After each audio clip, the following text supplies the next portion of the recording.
Poem by Jennifer Williamson called Be Still, My Soul. Be still, my soul. Don't speak just yet. Sink into this place. Sit in your heart. Close your eyes if you must. Breathe in, breathe out. Feel the beating of your heart. When the mind is quiet, you will understand that sweet, deep awareness opens the gates to another kind of land. There's no way to hold peace in the palm of your hand. It's a body, mind, spirit state where everything holds abundance and magic, even a tiny grain of sand. Be still, my soul. Hear the wind speak and watch how the leaves on the branches blow to and fro. There can be thunder and rain, pleasure or pain, but here you are still, and that is enough. Stop, look, and listen. See how wonderful it is. But don't think just yet, for thoughts can be beautiful pathways, but they can make you forget the truth of yourself, how you were born of your own star stuff. Be still. Look and listen. Even a mind must rest to create its best. So do not worry, dear heart, head, and hands. You will have your season to work and play. And there is time enough for all, every single day. There is time to make no plans. And what of the mysteries? How to piece the puzzle together? Must you always struggle to know the unknown better? No, you must be sure. The silence you scurry away from is misunderstood. It is not nothing, it is everything, like the color white or the other side of the world at night. If you stop and see what is here to see, and if you only listen to what your ears hear, you will feel yourself, dear soul, melt into the moment, and peace will be near. Even in the middle of the night, the light of life is right here. In this space, always, this space is all you could ever hold dear. Be still, old soul, free yourself, alive, right here. Stop waiting to start living. Stop time and be lived.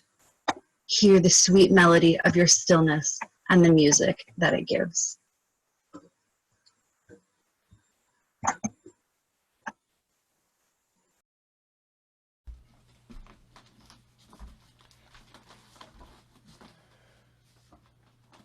We're singing Songs from the Heart, something that comes right from Holy Trinity Community.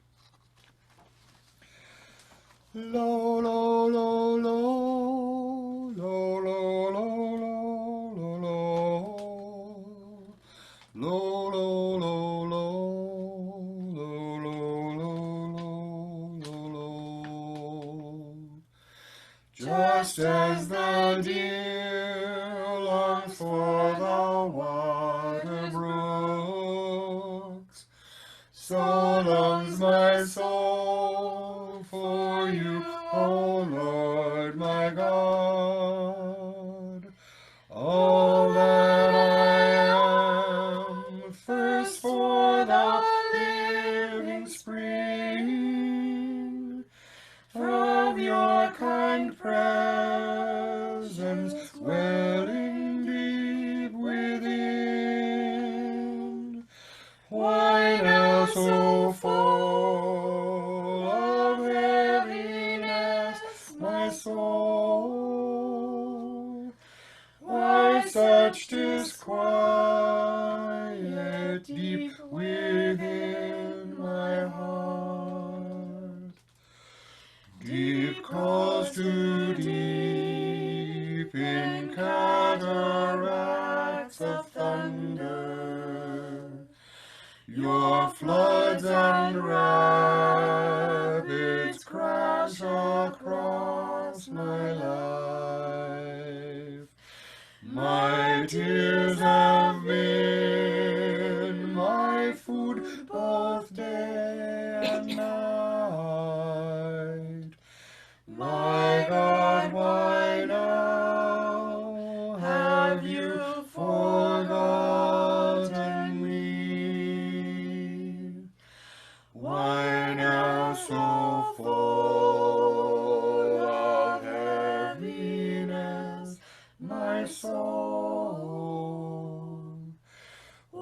such disquiet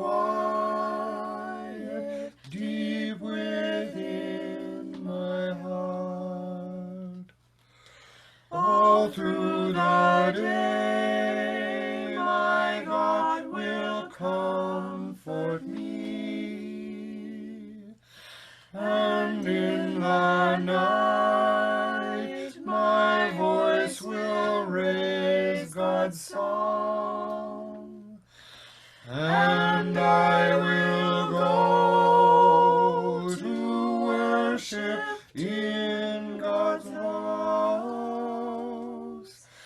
God of my life, to you I raise my prayer, and when I come into your presence, Lord, my barren soul will blossom with new life.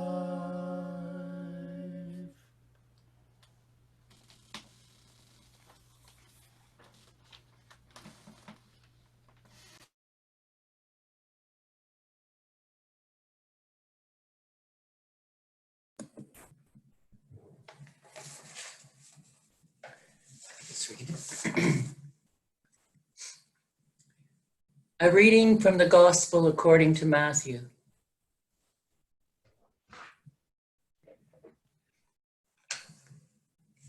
Jesus speaks to the crowd, saying, "But to what will I compare this generation? It is like children sitting in the marketplaces and calling to one another. We played the flute for you, and you did not dance. We wailed, and you did not mourn.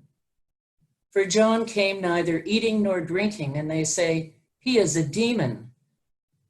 The Son of Man came eating and drinking, and they say, 'Look, a glutton and a drunkard, a friend of tax collectors and sinners.' Yet wisdom is vindicated by her deeds." At that time, Jesus said, "I thank you, Father, Lord of heaven and earth, because you have hidden these things from the wise and the intelligent and have revealed them to infants. Yes, Father, for such was your gracious will. All things have been handed over to me by my Father, and no one knows the Son except the Father, and no one knows the Father except the Son, and anyone to whom the Son chooses to reveal him. Come to me, all you who are weary and are carrying heavy burdens, and I will give you rest. Take my yoke upon you and learn from me, for I am gentle and humble in heart, and you will find rest for your souls. For my yoke is easy and my burden is light."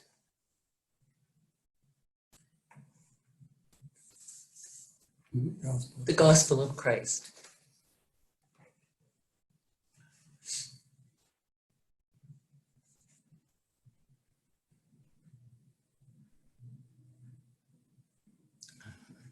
So close.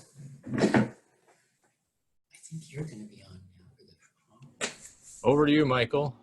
Okay, You have to.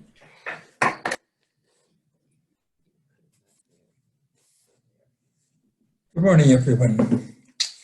The gospel passage that he just read contains all sorts of material for reflection. But in the interest of brevity, and I agree with Diane that in these hot summer months, brevity is the order of the day. I know we're probably all sitting in air-conditioned units, but outside it's hot summer months, so that has to be taken into account. So I'm just going to offer a few reflections on the words we just heard. First, a general reflection. Matthew's gospel deals a lot with Jesus' relation to the Mosaic law. Matthew presents Jesus as a teacher, not a teacher certainly who rejects the law, but who brings it to fulfillment, who sees beyond it, who radicalizes it. Some commentators have even said that Jesus is, in Matthew's gospel, the new Moses. I won't pick up that controversial point, but just emphasize that Jesus radicalizes the law, and I'll come back to that in a moment. In the first part of the reading, there's this interesting contrast between Jesus and John the Baptist. John the ascetic, who lives on a somewhat unappetizing diet of locusts and wild honey, rejected as somebody who seems to be possessed by a demon. On the other hand, Jesus is rejected as a glutton and a drunkard, a friend of tax collectors and sinners. Total opposites, these two, but both calling for something new, both calling for a turning to the reign of God, but both rejected. Sound a bit familiar? Well, later in the passage, Jesus is saying, in effect, that the so-called wise men just don't get it. It may be that their particular kind of wisdom gets in the way. Makes one think of Paul's words in Corinthians that the foolishness of God is wiser than the wisdom of man. Maybe the emphasis there should be wisdom of man. Anyway, the explanation that God deliberately hides things from anyone is something that makes little sense to me, but I'll put that aside. Someone else can talk about it at another time. But currently we have a lot of trouble trying to understand in this pandemic moment where the notion of truth gets lost in talk about fake news, a lot of trouble understanding why some people seem totally resistant to medical evidence that's staring them right in the face. This kind of thing doesn't just happen in a pandemic. We're all capable of resisting messages that we don't like, messages that push us out of our comfort zone, messages that call for change. And sometimes what's at stake when we're in denial may be of huge importance, maybe even of ultimate importance. I've suggested one reason why people get into denial because they don't want to be pushed out of their comfort zone. But I'll leave this question with you, why people have eyes to see, but can't see, as Jesus sometimes puts it. At the end of the passage we heard today, Jesus says, "Come unto me, all who labor and are heavy laden, and I will give you rest. Take my yoke upon you." The Pharisees spoke of the yoke of the law, and Jesus would appear to be contrasting his yoke with that referred to by the Pharisees. The yoke that Jesus offers is the law of love in its most radical form. In an earlier part of Matthew's gospel, Jesus said, "You've heard it said, love your enemies, love your friends and hate your enemies, but I say to you, love your enemies." This is a line that Len DeRoche frequently reminds us of. That's pretty radical stuff, love your enemies. But back to today's passage, Jesus says, "Learn from me, for I am gentle." The Greek word here translated as gentle is laus. Translated in the Beatitudes usually as meek. Actually, I would prefer blessed are the gentle, because the word meek today suggests something kind of mouse-like, something very weak, being a sort of passive acceptance of being trodden on. Gentle is not weak. The opposite of gentle is brutal, dominating, intimidating, controlling. Words we associate with oppression, with a ruthless dictator. So Jesus' yoke is the law of love. Last week in Sinclair's fine homily, we had heard a powerful example of what the law of love means. Sinclair put it in terms of something very active, being welcomed after crushing experiences of rejection, being welcomed after crushing experiences of knowing that you are not welcome. Active love of this sort is actually liberating both for the giver and the receiver. In this sense, the yoke is easy. The yoke gives ease. Now, to change the focus a bit, active love, for instance, in the form of laboring for social justice, can lead one to feel exhausted, can lead to one feeling heavy laden, in the words of the gospel, or maybe even burnt out in today's language. So in this situation of feeling heavy laden, for whatever reason, a deep grounding is called for, it seems to me. A deep source of sustenance. I think of Leah and I and Fran and Ian years back spending time at Sanctuary North with refugees, but in a wonderful wilderness environment. There was time to pause, time to breathe the fresh air, time to become aware of the surrounding beauty, to appreciate the stillness, the quiet. I remember one refugee writing in the Sanctuary North book, "This is the first time I have seen the stars since I left my homeland." So one could say, in the words of today's first reading, which Diane chose, "Be still, my soul, and be refreshed." We can relate this to Jesus' words, "I will give you rest," a restorative kind of rest. So what I'm suggesting is a kind of balance. On the one hand, being present to the beauty that surrounds us, the beauty of music, the beauty that nourishes us in the world around us, that gives life.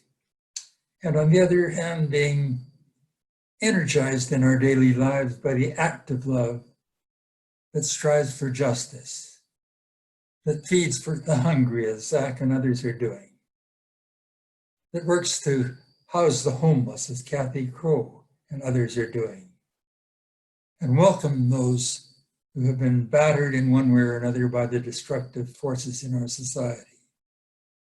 Finding that balance is important. On the one hand, saying, "Be still, my soul," being aware of the depths that sustain us. On the other, let justice roll, and being part of that in whatever way we can. Amen.